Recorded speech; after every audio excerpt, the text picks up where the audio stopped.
Hey everyone, John here, and welcome back to part 2 of this Alien Romulus tutorial. In the first tutorial, we jumped inside Blender where I broke down the entire look that I created in Blender. And hopefully you've downloaded that project, rendered out the sequence, and you're ready to watch me in part 2. So here we're going to break down the look in After Effects and how I use Sapphire and a little bit of Continuum to create this final look. So go ahead and download the project file and let's get started. So if you have the After Effects project in front of you, just come over and twirl open the source folder. In here, you'll see the OpenEXR sequence. Yours will be disconnected because we couldn't include the EXR sequence with the download. So hopefully you've rendered that out, and all you have to do is select it, press Ctrl or Command H, find the sequence on your hard drive, click Sequence down here, and click Import. Okay, this is the only footage in here, so as long as you've rendered that out correctly and relinked it correctly, everything should work great. All right, so let's just twirl that up, open up Comp, double click Main, and this is where all the action happens. So we'll come right down the bottom, double click Corridor, and double click Corridor Base. Okay, so there's a little bit of work being done on the render just to change the color of the lights and darken this area down a little bit.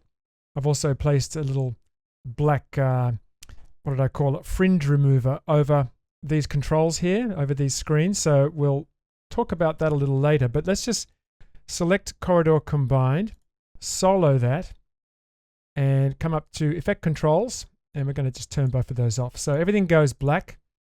Now, in order to be able to work with OpenEXR, you have to use the extractor effect. Okay, so I've applied the extractor effect, and from layers, just chosen the combined pass. There's all the passes out of Blender. Make sure I've got it turned on, and there's my render. So the only other thing I've done to that is just added the Sapphire Sharpen effect.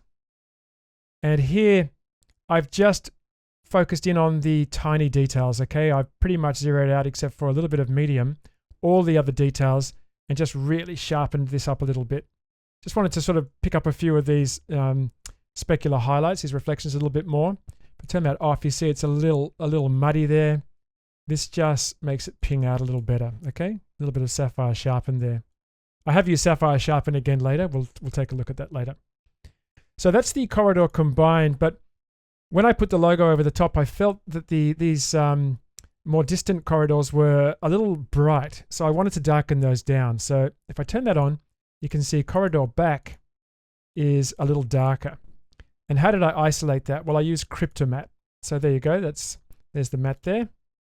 Well, there's the matte and the fill.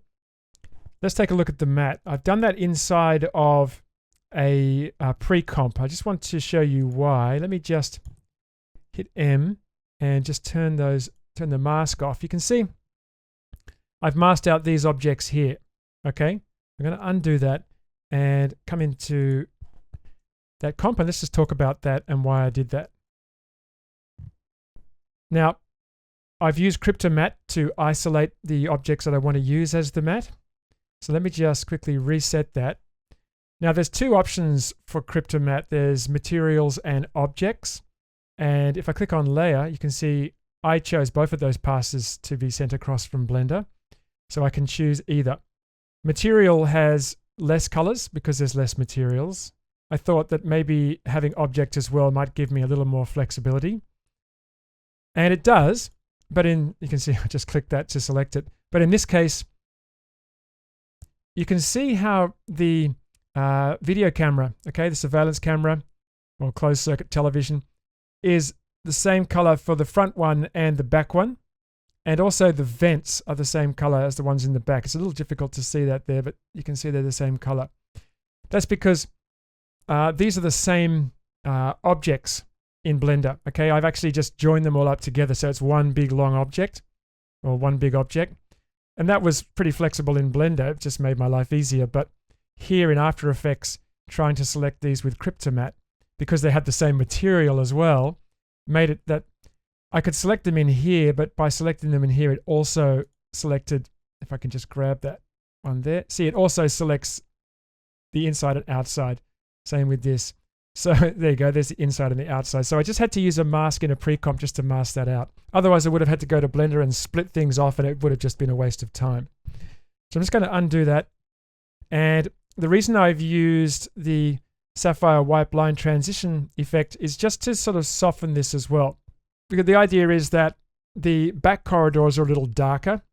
And you can see I've also chosen the floor object as well. And if I didn't have this on, then the entire floor in the corridor that we're standing, or the camera is, will all be dark as well. I wanted to have a bit of fall off with the light. So I just used Sapphire's Wipe Line effect to create that fall off. So let me just close that, come back to here, and you can see, there you go. It just gives us a little bit of fall off with that. If I don't do that, then I'm going to have everything around this and the outside here, the corridor, all bright, and then suddenly there's really dark floor, which is weird. So that's corridor back and corridor combined. Okay, you can see as I turn that on and off, we're not seeing any, we're not seeing the entire floor go dark. Wouldn't have been a huge thing, but I just felt it was worth doing. Now, we're going to talk about the fringe remover later. Basically, just to mention that I put that there just to get rid of the fringe that Cryptomatte leaves. So we'll talk about why I did that later. And we've got these ceiling lights. Now, the render out of Blender looked okay. I just felt the color wasn't quite right. So once again, duplicated the sequence, used extractor, obviously to choose combined. And I've used a matte for this as well. So the matte for this is this one here. Ceiling lights matte.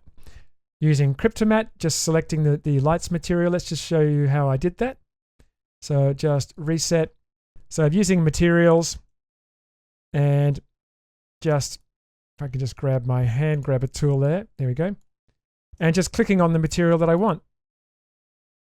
I've got to have the Cryptomatte selected first, of course, and click. There we go. And to add other materials, of course, I hold down Shift and add those. So I'll come back and choose Matted RGBA. There's my matte. So easy to use Cryptomatte and so handy. Turn that off.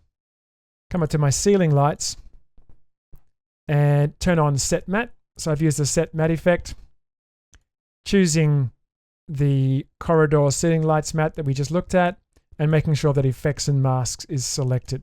Otherwise, it won't recognize the Cryptomatte effect. And I could have changed the color of this in many different ways. Levels, curves, fill, tint, tritone. But here I just used fill and just changed the color like that. Okay. So if we just turn on these ones again and turn this on and off, just dull that down a little bit and use Sapphire Ultra Glow just to give a very subtle glow. You can see the settings in Sapphire Ultra Glow are very low. And just twirl up atmosphere. Under primary glow, you can see brightness is 0.57. All right. And a width of 3. So just very subtle ultra glow. Just to give that a little bit of glow. I think it makes a big difference with without and with. All right. So here's what we have so far. Not a huge change, just some subtle adjustments there.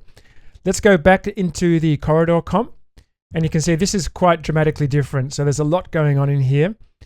Now, let's solo corridor base. So that's what we just looked at. And I think maybe next we should look at the vents. So these are the vents here. And if you watched the previous tutorial, you remember I used a noise inside of Blender with a little bit of animation to make it look like maybe fire or something very hot, or as I said, something's gone wrong downstairs in the alien ship in the Romulus, and something's on fire. So there's a little bit of flicker in there, but in the render it's not very obvious. So I've done a bit of work in After Effects to highlight that a bit more. So let's just turn on the vents. You can see what a difference that makes. So this is just a duplicate of corridor base. It's exactly the same composition. And we've got a bunch of effects applied here. So let's just turn those off. So We'll start with set matte. And the matte we're using, I've named on my mattes down here, is, just have a look, Corridor Vents Matte, okay? Because there's two. There's one for grill and one for vents. So we will just have a very quick look at this. We won't look at all of the mattes because it's exactly the same procedure for all of them. Just using Cryptomatte to isolate those, okay? So just turn that off and we'll come back to base and vents.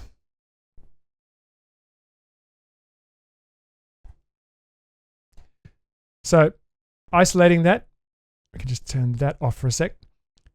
So there's my matte, and using the exposure effect, a little difficult to see with that on. So exposure on and off just to brighten that up. Okay, so just increasing the exposure. You could bring that right up if you wanted to. And sapphire tint. When I looked at the example frame from the trailer, I noticed that I'd made this quite orange, but in the example frame, it's a little more golden. So I decided to push it more towards sort of that color. So I pulled out a lot of that gold, that orange, and so that was just using sapphire tint. So that's the color that I chose, just this pale yellow. And then sapphire ultra glow. Okay, I use ultra glow a lot. I mean, it's probably not a single project I don't use it on. So giving it a little bit more of that golden color, and just adjusting my settings to, to give it more of that glow effect in there. That's with, so without and with. So that's sitting on top of the base, gives us that. Now I did feel that that glow was a little solid around here. I wanted it to be caught more in the edges of the grill. So that's why I use a second layer with grill. So this is using this matte here. So it's the reverse. So that's the actual grill before I selected the inside, so the actual vent itself. And just laid that on top with the overlay blend mode. So that's before and that's after. So we're getting it more sort of, wrapping around the edges rather than colorizing the whole thing. And the reason it's doing that is because I've used the matte choker. So by dropping it over the top, it covers it completely. But just by using a matte choker effect at quite a high level, we've choked that right back. So we've choked that right back like that, and it just sits over the top and just knocks that back a little bit, which I think is quite effective. Okay, so next let's take a look at the screen replacement. Now before I turn that on, just noting here, there's that black that we saw in the Corridor base comp. If we turn that on, there's the screens. Just come into Corridor base and just turn off fringe remover and come back. That's why I use that. See how you get that white border around the edges? And that's just a one of the things that you have to put up with Cryptomatte, one of the downsides. So in order to hide that, I thought it was better to be black because black is more like shadow. So that's why I added that in. And you can see that looks a lot better. So let's break this down. Now, if you've watched the previous tutorial, you may remember that I used a script, an add-on in Blender to export the scene for After Effects. And that included the camera and the empties that I created and nulls for all of the objects that were in that scene. So what I did was imported that into After Effects by going up to File and choosing Scripts, Run Script File. And that's my export there. So double click and click OK. And that creates a brand new composition. And it has my Blender camera. Hit U there and you can see all the keyframes. And it has all of my lights, my empties, and all of my objects as nulls. So it actually worked really well. It's a free add-on and it worked perfectly. It was perfectly in sync with all of the objects as they are in the render. So I'm just going to close that and just delete that. I don't need that. Because in here, I've just kept my empties. I just, as I mentioned in the Blender tutorial, I just positioned empties over each of the screen controls just to make it very easy to find them when I imported it and linked them up. So what did I use for the screens? Well, let me just double click one of these. I've used some noise that I created using Sapphire's S-Effect. So this is actually a preset. It's one of the ones that I created by chance, and it's called Thriller Glitch. I actually designed it to be used with text. Let's just click on Edit Effect. And as usual, when I'm using Sapphire, I'll go into the presets using S-Effect, where I can browse all of the presets and look for something as a starting point. And this was perfect. Using digital damage and JPEG damage, I just stripped out a couple of the digital damage effects just by selecting the nodes and deleting them. And I didn't spend too much time on it. I just wanted something that looked like communication had broken down and there was just white noise on the screen. So I probably spent 5 minutes on that because the majority of it was already done in the preset. So I'm just going to cancel that. So that was done in the pre-comp. And over here, what I did was I positioned each of those at the null. Obviously, these are 3D layers, so making them 3D, grabbing the empty, or the null, and so we've got empty 02, and I just want to do this front one here, so that's noise 03. So just selecting it, grabbing the parent pick whip, and holding down shift, and snapping to it, and that snaps it into place in 3D. So there's no guesswork. You know it's going to be exactly on the empty, and you know the empty is going to be perfect because it's coming directly across from Blender. Okay. Now, in order to get the shape of the screen, come back to toggle switches. You can see I've used preserve transparency. Let me just turn that off. So there's my noise Thriller Glitch comp, just scaled right down. And I've got a corridor screens matte.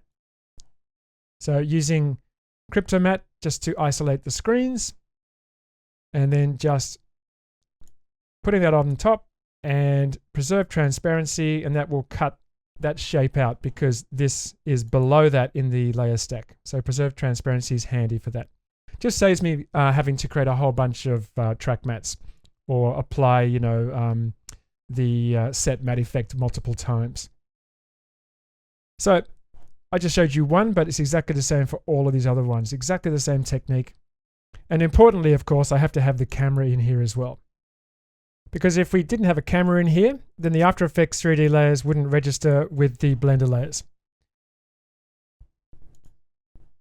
Okay, let's go back to the main corridor and select screen replacement. And the only effect I've used in here is Sapphire Ultra Glow. Just a little pale cyan color there. Very subtle, 2.9 brightness and 2 in the glow width.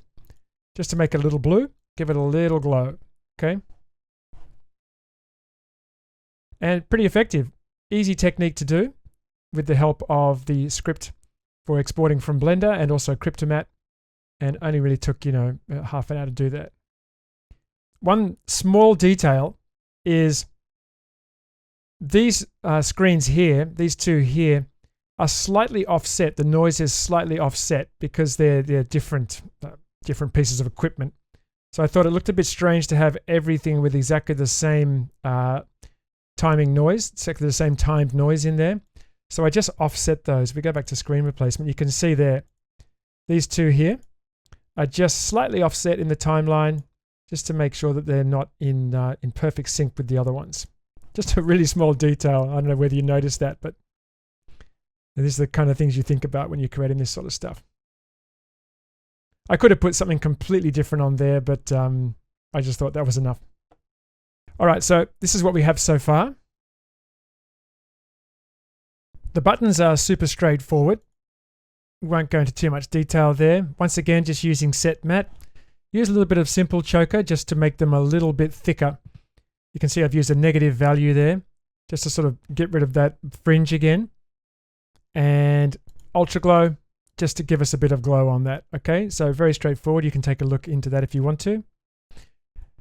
Now, above that, we have a vignette layer. Let's just ignore that for a moment. And let's come up to Z-Blur. All right. So just going to give myself a bit of space there. And this is an adjustment layer. And you can see I have Sapphire Z-Blur applied. Now, I could have easily rendered out of Blender with depth of field. It's pretty fast on the machine that I have. But I wanted to have the flexibility to add that in After Effects. And that's why I included a mist pass. So before we turn that on, let's just come down to the mist pass and just solo that holding down the Alt key. All right, so that's the mist pass from Blender. First time I've used it. You can see up here in the extractor, rather than choosing combined, I've chosen mist. And pretty effective. And we can use that with Z-Blur. So I'm going to turn that off again and just turn on the ones that we had on before. So buttons and base. And you can see the difference it makes with Z-Blur. So there's off and there's on. So let's just take a quick look at Z-Blur. For the Z buffer, I've chosen the mist corridor mist layer, and once again chosen effects and masks. And here I was not wanting to put too much depth of field. What was really important to me was that I didn't blur this door, the parts of this door. This is where the logo sits. And if this becomes blurry, then you'd expect the logo to be blurry because it's on the same plane. So I just wanted to blur out a bit of this background area, and I just did that by adjusting the focal depth. Okay, see, going too low, it gets too blurry. But this is the beauty of having something like Z-Blur, is that I can control it using the mist pass. And when I say mist pass, in Blender it's called mist, but it's also used for the depth pass as well. It's just called mist in Blender. And there's also, depth of field that I can control as well. So just fine tuning that just to make sure that we didn't start pulling in this too much. Otherwise, like I said, it loses the effect. So I did and ah a bit about it because I wasn't sure, do I want to have it? Don't I want to have it? But it's just great to be able to, do it in post and turn it off if you don't need it. And the other thing I want to mention about this is, see, it has fog. There's fog near and fog far. So obviously I don't want fog near, but I could have used fog far in with this. But there's a reason I didn't use it with Z-Blur, is because I wanted to use it in its own composition, because I wanted to use it with Continuum's particle illusion to add some smoke. So why don't we have a look at the fog now? Let's turn that on. So you can see it's foggy, but it's also smoky. So let's go into fog. Okay, so there's my mist pass. That's turned off. And let's take a look at this one, Z fog. So you can see I'm using it as a matte for this smoke. So I'm just going to turn that off. No matte. All right, so there's my smoke. So this is Continuum's particle illusion. And we just open up particle illusion. I just grabbed one of the presets. And the preset was a plane object. All I did was select the emitter and change that to box. You can see how that's moving forward. That's because I'm using the After Effects camera. So I can actually, these are 3D particles, so I can actually use the After Effects camera and position those in 3D space. So a bit of sort of spooky smoke there. I'm just going to cancel that. And you can see here, I've got Use Comp Camera checked. So we're actually pushing in on that smoke, which is really nice. And I'm just going to undo because I want to just bring back that track matte. And I'm using the Z fog as the matte. So there's my fog. And I just wanted to point out that there's two fog options in Sapphire. There's fog linear and fog exponential. And believe it or not, I've been using Sapphire for years. It's the first time I've ever used a fog. So I explored them a little bit. And what I've discovered was that fog exponential, for my purposes, was a little more useful. Let me just turn that off. Fog linear has a near and a far option. And let me just adjust that. So I can adjust, see, it's a little more controllable than Z-Blur. If I adjust the fog far, if I go back to 0, there's none. And if I pull that towards 1, that's as far as the fog goes. So let me just take a screenshot of that. I'll just hit the little camera there, turn that off, and take a look at fog exponential. This doesn't have near or far, but it has a density. Now if I just hit the little camera eyeball, you can see how it's a little thicker. I just felt that was a little stronger for me, and I like that a little better. It gave me just a little bit more. If I go too far, it'll just complete. It's like, so much fog you can't even see in front of your face. But rather than have the near or far option, just the density slider allowed me to control that. So if you ever want to find out about Sapphire effects a little bit more, just click on help and you can read all about them and get some more information. But for me, in this particular case, exponential just worked a little better because I'm using it as a matte and I wanted it a little thicker. So I'll just turn that off and there we go. So once again, also got the copied and pasted the camera into here so that we can use the camera with the particle illusion layer. So it's going to come back to corridor. So obviously we have the sort of flames happening under the vents, and I presume there'll be some smoke. And I kept wondering, can there be smoke in space? But it's inside a spaceship, so I guess there probably can be. I just don't know. But it looks pretty good. Let's finish off breaking down this comp by checking out the adjustment layers. And probably the most important one is film effect. Look at the difference that makes.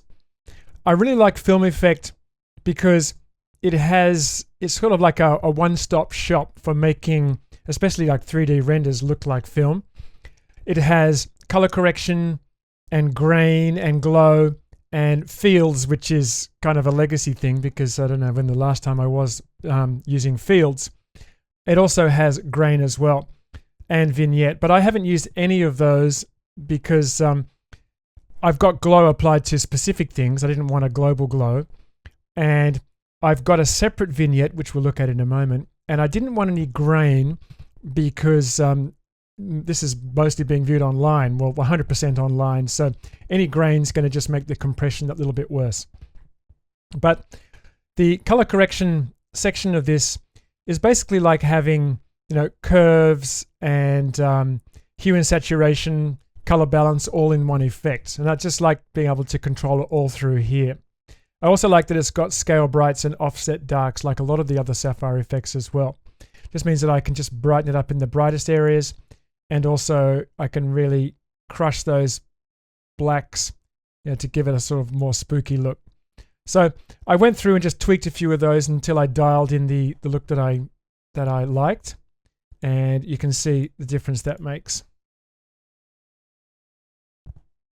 So that's film effect.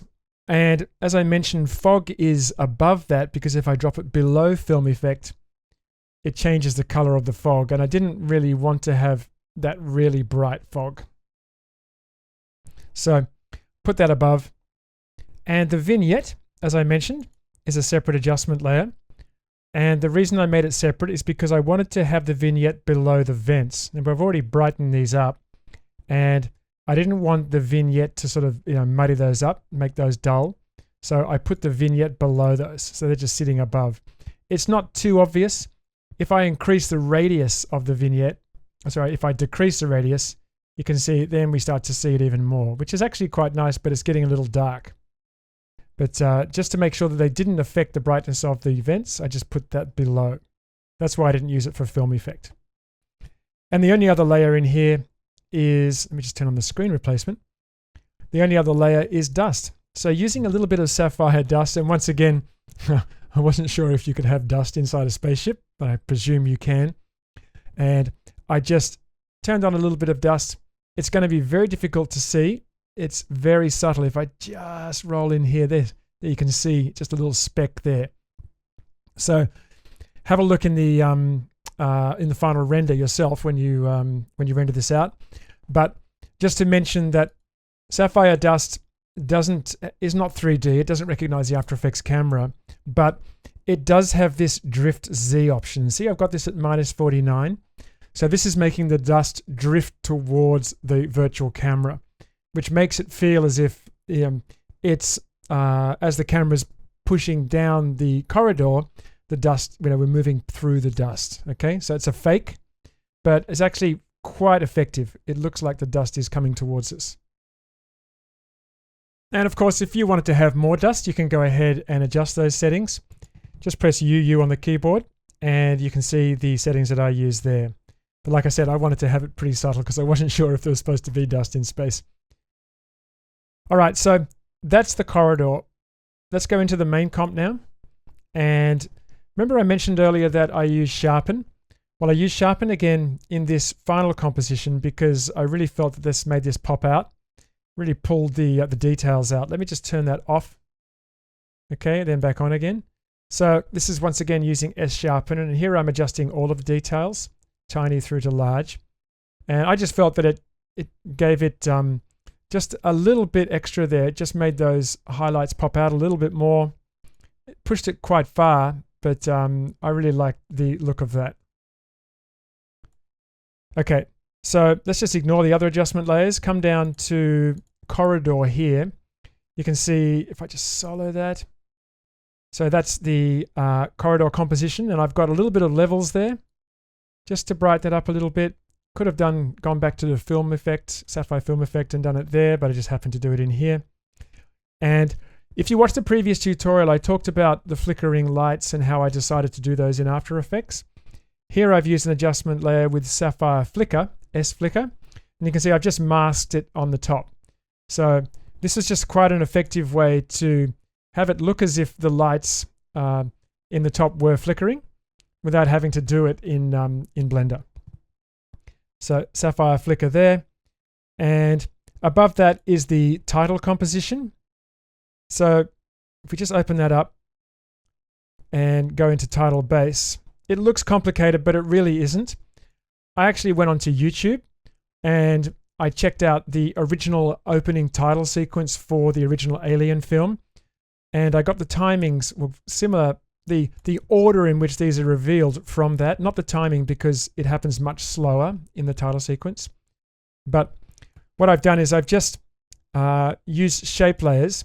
I just grab this first one and just click on path. You can see I've actually used shape layers and I've created those shapes. I just used a screenshot from the trailer to get that alien text looking correct. And then I just made shape layers to create the different parts. And as you can see, if I just press U, I've used the opacity option there and just animated the opacity in the order that they appear in the original Alien opening title sequence. And then we fill them in with these secondary parts. Just animating those on. And then Alien or Romulus, just animating at the end, animating the opacity and the tracking. So just tracking that out a little bit, just makes it a little more dramatic if it's got a little bit of track on it.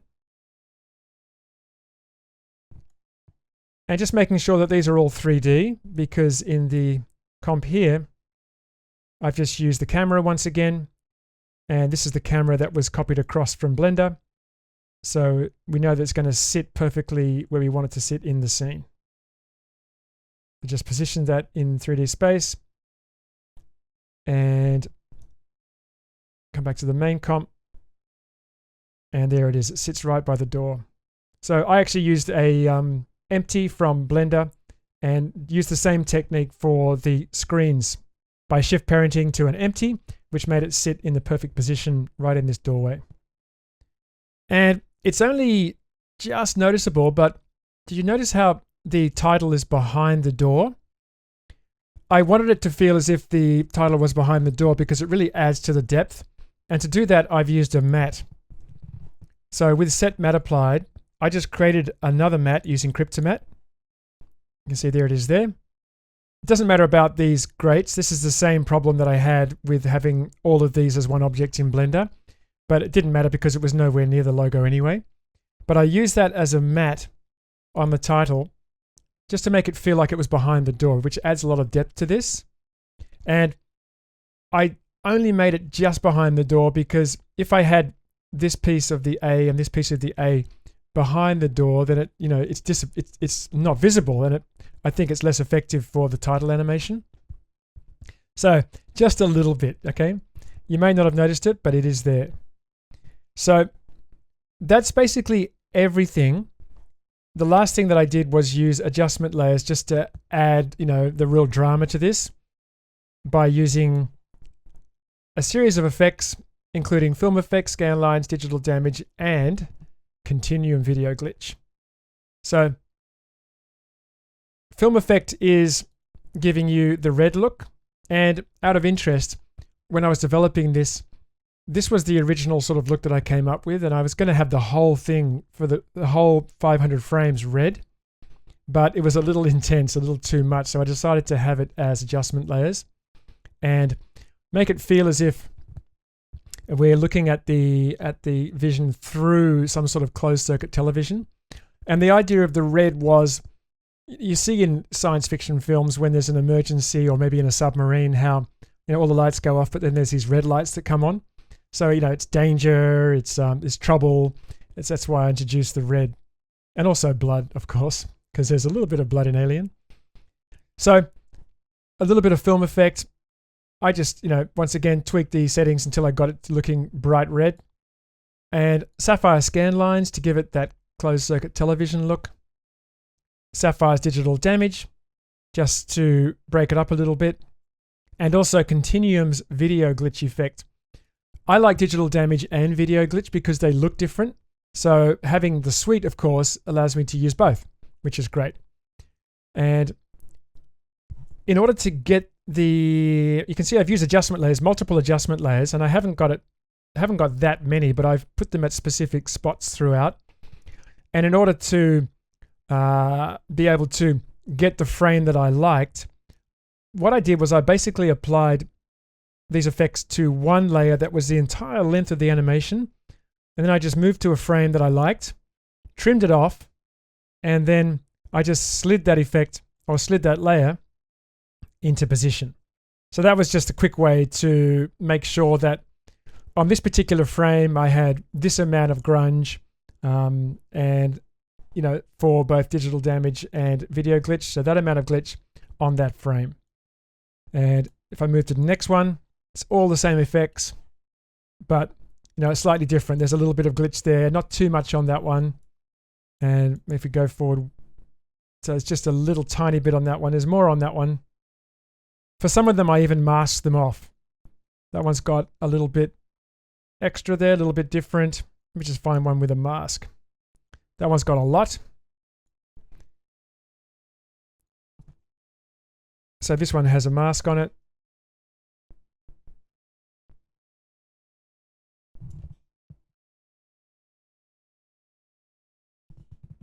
So you can see how I've just masked it off just to add a little bit of interest and difference, rather than have the whole frame affected all the time. Just adding some masking in there. Same there. So it just makes it a little scarier, adds a bit of intrigue to the whole look. And they're all exactly the same, all the same effects, just slightly different looks for the digital damage and video glitch. Sometimes I also just adjusted the random seed for those effects. Just dragged the random seed until I got a frame that I liked. And that's everything. So let's take one more look at the final animation.